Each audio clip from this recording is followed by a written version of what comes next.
played by the amazing Nichelle Nichols. Now, the fictional character, Uhura, went literally the entire 3 seasons, and the audience never learns her first name. Oh, and by the way, her full name is...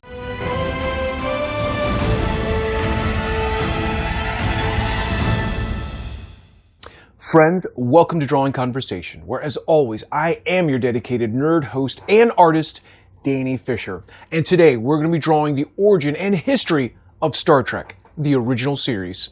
Let's get drawing.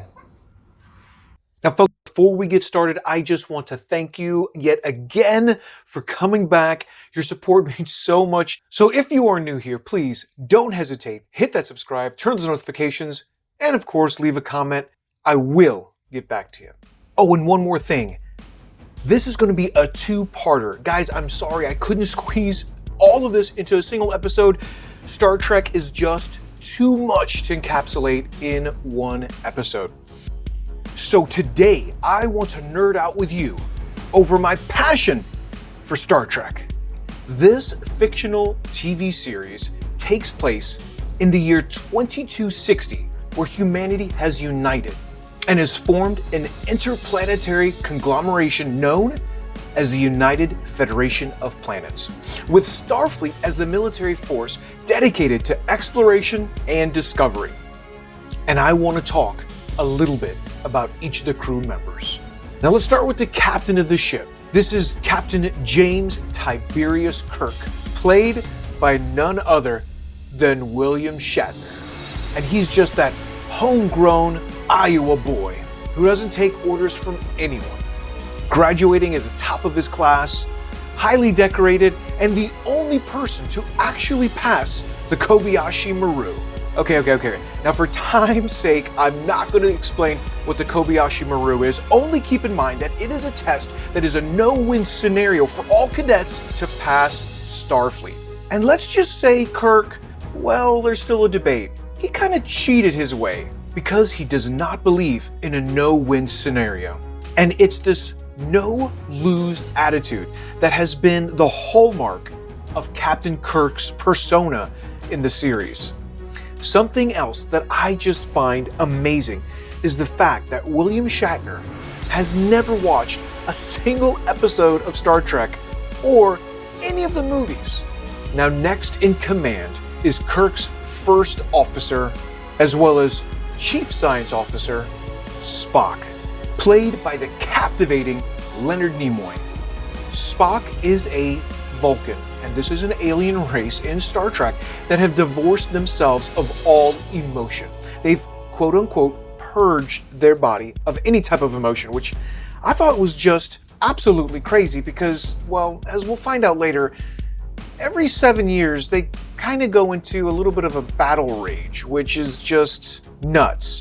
That's important to know about the fictional character, is that Spock is not entirely Vulcan. That's right, he's half-blooded. You see, his mother is human. And the more that they introduced about Spock, about the Vulcan history, about his family, the more the audience wanted to know. In fact, it was Leonard Nimoy who received more fan mail than any other cast member. And the character Spock, being so logical and so direct and so to the point, well, you have to have a foil to that type of character. And that character was none other than Leonard Horatio McCoy. Now, Dr. McCoy was played by DeForest Kelley. While Spock was logical, calm, controlled, and composed, well, you had Dr. McCoy, who was a little bit brash, fiery temper, a little more hot-headed, and really outspoken. Fun fact about Dr. McCoy. I'm sure you've heard of the old family rivalry, the Hatfields and McCoys. Well, Gene Roddenberry just so wrote that Dr. McCoy is actually from that family. Now, it's important to know that Dr. McCoy was one of the most talented doctors in all of Starfleet, hence being assigned to the Enterprise. And one of the best kind of ongoing inside jokes that the writers did with Dr. McCoy is the classic, "Jim, I'm a doctor, not a fill in the blank, mechanic, engineer, escalator, coal miner, bricklayer, psychiatrist, engineer. For me, looking back, it was just hilarious listening to what the writers were going to come up with next. Now, every ship needs a communications officer, and that brings us to Lieutenant Uhura, played by the amazing Nichelle Nichols. Now, the fictional character Uhura went literally the entire 3 seasons, and the audience never learns her first name. Now, Lieutenant Uhura is an accomplished linguist, and according to her fictional history, she can speak 11 different languages perfectly. Now, what you have to kind of get your head around is having a black senior officer on the bridge of the Enterprise. And in the 1960s, this was revolutionary. And again, something that Gene Roddenberry was trying to do to break down those barriers. Moreover than that, it was Star Trek that showed America the first interracial kiss. Oh, by the way, her full name is Nyota Uhura. And what's so cool is Nyota in Swahili means star, and Uhura translates to freedom. So in a way, she's a freedom star? Hey, I just thought it was amazing that they kind of planted those type of Easter eggs in the series. Up next, I want to talk about the chief engineer, Montgomery Scott, played by James Doohan. Scotty was just the best. Not only could he tell how fast the ship was going just by the feel of the plates under his feet, but there wasn't any task he couldn't tackle in roughly double the time. In fact, the first rule of miracle working, according to Montgomery Scott, is always tell the captain double the time it actually takes to complete any task in engineering. And while Scotty was the most brilliant engineer Starfleet had ever seen, a lot of times he was portrayed as the comic relief in the show. Something fascinating about James Doohan that I need to mention, apart from the fact that he was an outstanding actor and could do dozens of voices, was the fact that he served in the Royal Canadian Artillery and fought in World War II. Moreover than that, he took 6 bullets, one of which shot off the middle finger of his right hand, which is like my favorite finger. Not important. What's important is the contribution that James Doohan made, not only to Star Trek, but to the Allied powers. We now come to the junior officer, Pavel Chekov, the proud Russian navigator, security, and sometimes a little tactical work. He was played by Walter Koenig. He played such the young, good-looking, Beatles-esque monkeys look. Gene Roddenberry wanted that look on their show. Kind of a fun fact, when Walter Koenig first came onto the show, he really didn't have the look and ended up wearing a wig for the majority of the series. But honestly, I loved Chekov because he was constantly making these outlandish claims that Russians invented bread and Coca-Cola and even electricity. Pavel Chekov always had that boy genius persona because he was crazy smart, but by the same token was always kind of getting in trouble in the series.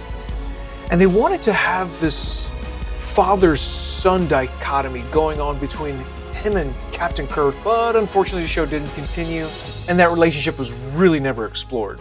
And last, but certainly not least, we come to Hikaru Kato Sulu, or simply Lieutenant Sulu, played by George Takei. And Sulu was the helmsman on the Enterprise. And here again, we have Gene Roddenberry pushing the limits. He wanted someone from every continent to be represented in this fictional future. And I think his most memorable episode is where specific members of the Enterprise are starting to kind of lose their mind.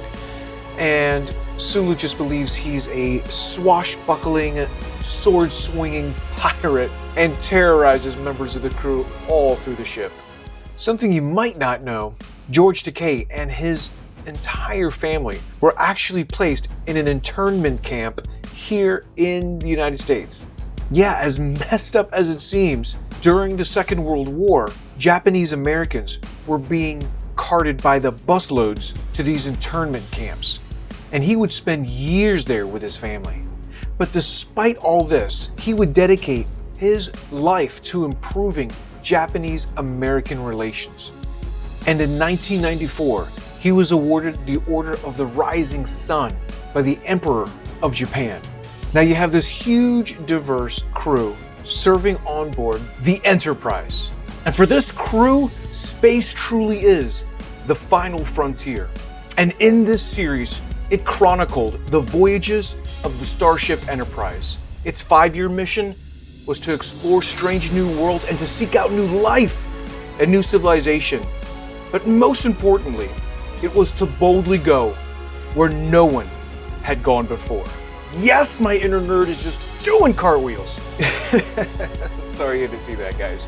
But now I want to talk a little bit about probably one of the most iconic spaceships in all science fiction history. And that is the United Spaceship Enterprise, or simply the USS Enterprise. Now, the USS Enterprise just happens to be a naval construction contract, and it is the first of Starfleet's 17th starship design, hence NCC 1701. Now, the Enterprise could reach a top speed of warp factor 8. And yes, the Enterprise has achieved faster speeds, but I'm just going by what you might find in, say, the ship's manual. And I don't want to dive deep into warp speed. Just keep in mind that it is on a magnitude far faster than the speed of light. And exactly the speeds of warp factor has been retconned a few times. Let's just say it's really fast. Now, what's more is that this ship and the technology within it gave us a sneak peek. Everything from floppy drives to sliding automatic doors to tablets, flat screen televisions, even cell phones. All these things Star Trek did first. But the one thing I'm still waiting on is transporters. Where's that technology at, guys? Come on, I want a transporter. Ugh. But really, that just opens a whole new can of worms, because I mean, at the end of the day, you're kind of destroying your entire body to rematerialize it hundreds of miles away. I mean, is that murder? I don't know. Hey, that's a nerd rage for another time. Now, for me, this show always represented hope and a brighter future for humanity, and that's why I will always love Star Trek.